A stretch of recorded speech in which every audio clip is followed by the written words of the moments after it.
Notícia que acaba de chegar à redação da Jovem Pan News. Após comentários sexistas em áudio contra mulheres ucranianas, o deputado Arthur Duval, do União Brasil, decide renunciar ao mandato. O líder do MBL, conhecido como Mamãe Falei, também é alvo de processo de cassação na Assembleia Legislativa de São Paulo. A decisão não inviabiliza o julgamento na Casa Legislativa. E Arthur Duval pode ficar inelegível por até 8 anos. Em nota, o deputado disse que tem sido vítima de um processo arbitrário e injusto e que teve o amplo direito de defesa negado. Ele se disse ainda que há perseguição política e que vai seguir lutando pelos direitos dele. Vamos acionar agora o Roberto Mota. Mota, aí a gente viu o caso do Duval. Ele se sente perseguido, perseguição política, diz que vai seguir lutando pelos direitos dele, né? Então, Cláudia, isso é um acontecimento lamentável, isso que a gente está vendo, né? O eleitor se mobiliza, o eleitor vota, o eleitor elege um representante e tem esse fim terrível.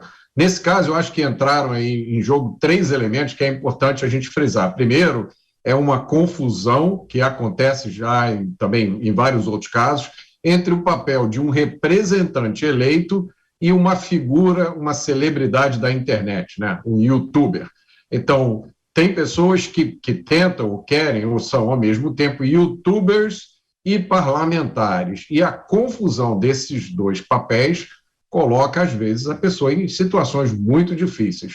A outra é o fato de que essa afirmação do deputado foi feita aparentemente numa conversa privada, mas se tornou pública instantaneamente. Então, é o fim da privacidade, especialmente para quem é uma figura pública, especialmente para quem é um representante eleito do povo. Essas pessoas precisam ter a consequência, ter a clareza de que todas as suas palavras, todos os seus gestos têm consequências e vão ser mais cedo ou mais tarde, conhecidos por todo mundo. Pois então, nós temos inclusive acesso à nota emitida pela assessoria do ex-deputado agora, Mamãe Falei, Arthur Duval, Diogo Schelp.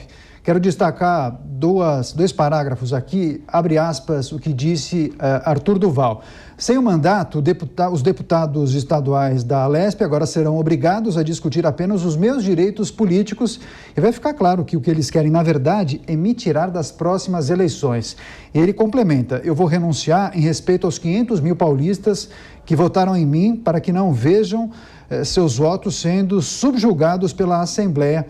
Mas não pensem que desisti, vou continuar lutando pelos meus direitos. Que recado ele quis dar para a sociedade paulista com essa renúncia ao mandato?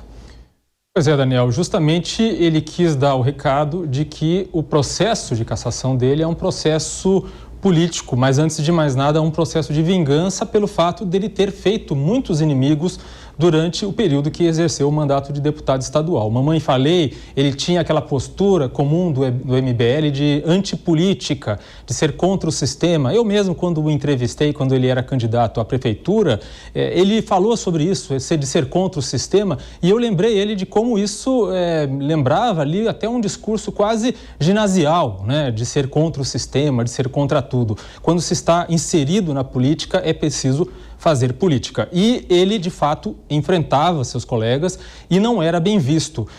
E tanto é assim que a Alesp acaba tendo uma postura de duplo padrão, né? O que Mamãe Falei disse a respeito das ucranianas é inadmissível, inacreditável e claramente impróprio para um deputado, para um parlamentar. Mas, por outro lado, a Alesp não cassou outro deputado que apalpou uma colega dentro da Casa Legislativa. Então, esse duplo padrão parece indicar justamente que há realmente algo mais direcionado contra a Mamãe Falei, contra o deputado Arthur Duval, ex-deputado. E agora, ele com essa carta, com essa nota, ele tenta reforçar isso, dizer que se o processo de cassação continuar, está confirmado aquilo que ele vem dizendo. Scarf, como você vê essa situação aí do Arthur Duval? Ele renunciou, mas agora como fica a situação dele? Ele deveria ter renunciado desde o primeiro momento em que os áudios vazaram, porque não haveria mais nenhum clima dele exercer o mandato parlamentar. Eu acho que ele perdeu o timing. Obviamente, a Assembleia não vai parar com o processo, mas com essa renúncia, ele vai na verdade, ele vai discutir em juízo a sua inelegibilidade. E é isso que ele quer. Ele acabou evitando uma condenação, né, num processo que terminaria, obviamente, com a sua cassação e, obviamente, também os efeitos dessa condenação à inelegibilidade por 8 anos. E com a renúncia, ele tenta estancar esse processo na Assembleia para que ele possa concorrer nas eleições agora de outubro, eventualmente. O que já deveria ter acontecido desde o começo. Ele deveria ter renunciado desde o começo e, obviamente, deixar o julgamento para a questão popular, pelo voto.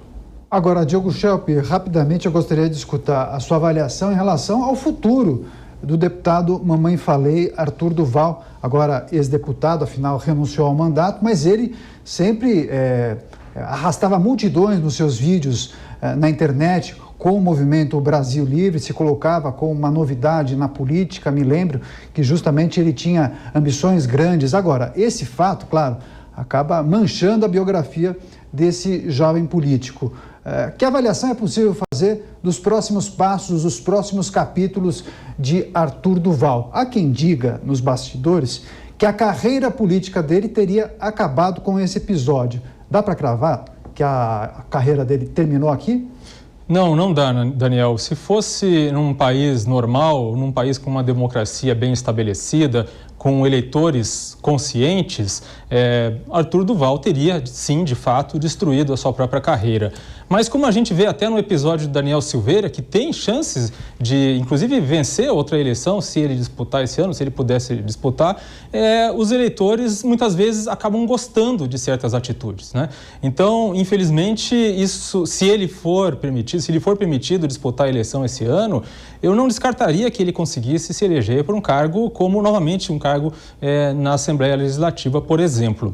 Agora, ele tem outro caminho, que é o de continuar sendo um youtuber, né? Ele teve bastante sucesso, fez muito público justamente nos protestos de 2013 em diante, em que ele acompanhava, quando os protestos eram de esquerda, ele ia até os protestos e fazia perguntas ali capciosas para os militantes, mostrando incoerência de discurso, incoerência ideológica.